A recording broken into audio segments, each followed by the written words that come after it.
everyone. I'm Serena, founder and director of Breaking Taboo. Thank you so much for tuning in. Throughout the years, we've been working hard to break the taboo against mental health and suicide prevention, and thus normalize conversations around mental health. Mental health encompasses many different areas, and it absolutely ties into things such as emotions and physiology. Everything stems from and/or is registered in the brain, you see. The brain is a fascinating ocean that creates many different aspects of human nature and the way we process our world. Our biology plus our environment is what creates our personalities, our conflicts, our struggles, our happiness, our sadness, our feelings, and the way we perceive all of this. It's all done through the brain. Our DNA is so complicated that one tiny little point percentile of change in it can create noticeable differences which can affect your entire life.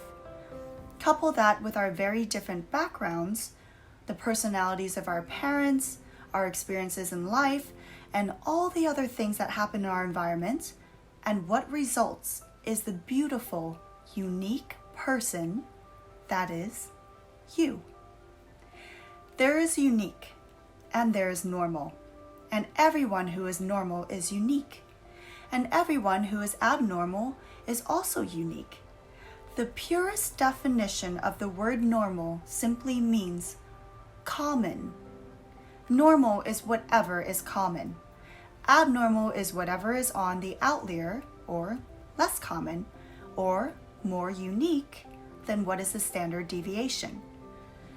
Some of you may have been born with differences that separate you from the norm. You've had to live life with these differences, and thus your experience of life is different than the stories that we typically hear.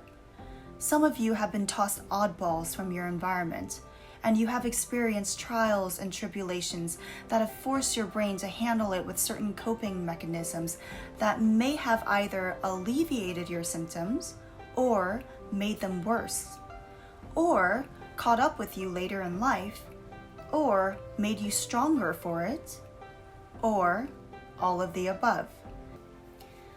People who are considered geniuses are on the outliers of the norm. They are deviants from the standard deviation, and so are many extremely creative people. And I've gathered that sometimes when someone has a trait that swings on one side of the bell curve, they may have other traits that swing on the other side. For example, people who are autistic or have Asperger's may swing on the left side of social skills and emotional intelligence, but may swing on the right side of creative genius.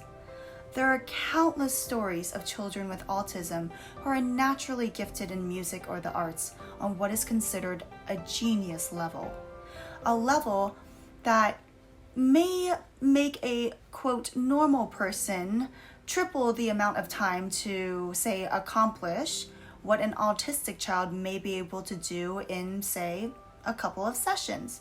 For example, playing a piano, something that I love to do very much. And what about the stereotypical bookworm genius who may lack street smarts but later on invents the next robotic masterpiece? Or, let's flip it.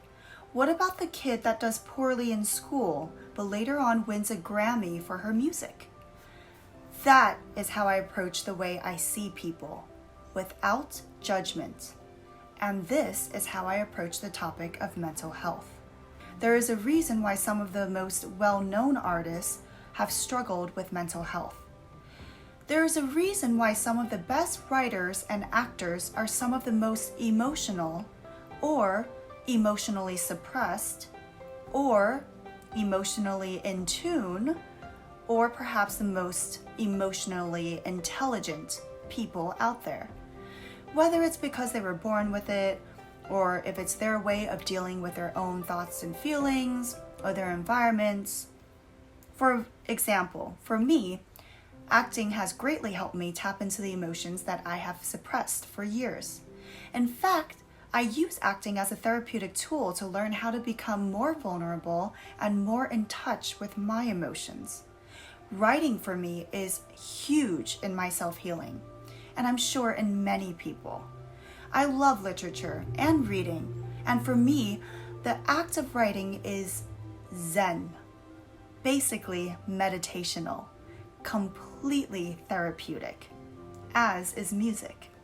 That is why I'm a huge advocate of the creative arts as well. I know how therapeutic it is and how important having an outlet for expression can be. And I think you'll hear in our podcast many other people who have gone through huge life transformations advocate for creativity also, for a reason. But I digress. The reason why I'm talking about Outliers is because in this video audio podcast, we're going to meet a lot of people who are in the outliers of the mental health spectrum.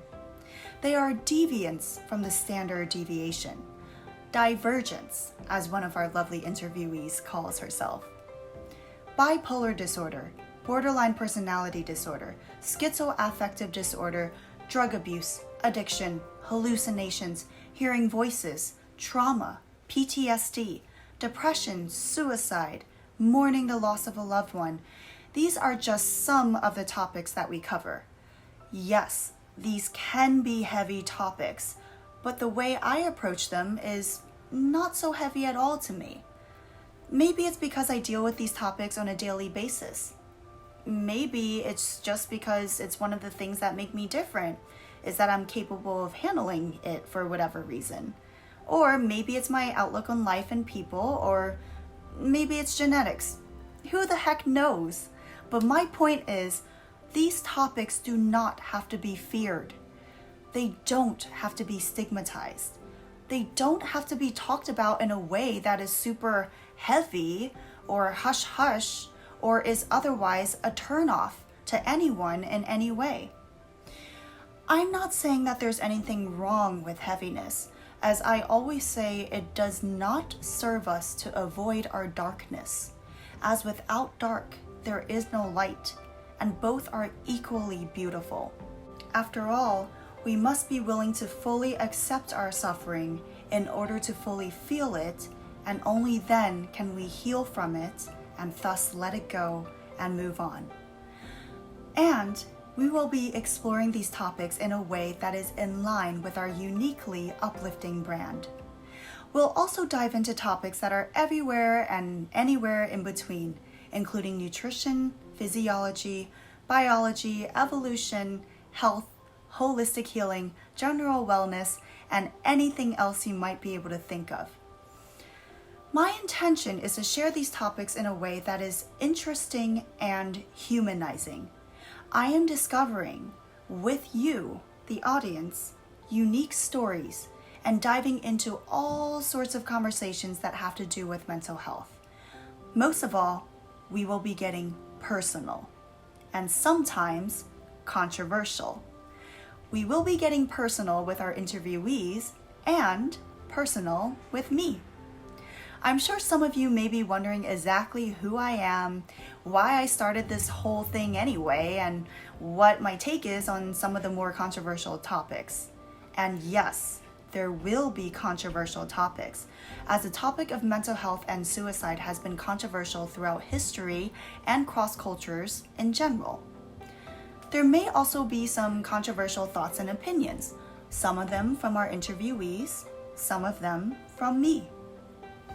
Breaking Taboo is all about authenticity, and I would be a hypocrite if I was not aligned with our brand. I'm not asking everyone to agree with me all the time, or to agree with our interviewees all the time, or even to agree with everything Breaking Taboo advocates all the time.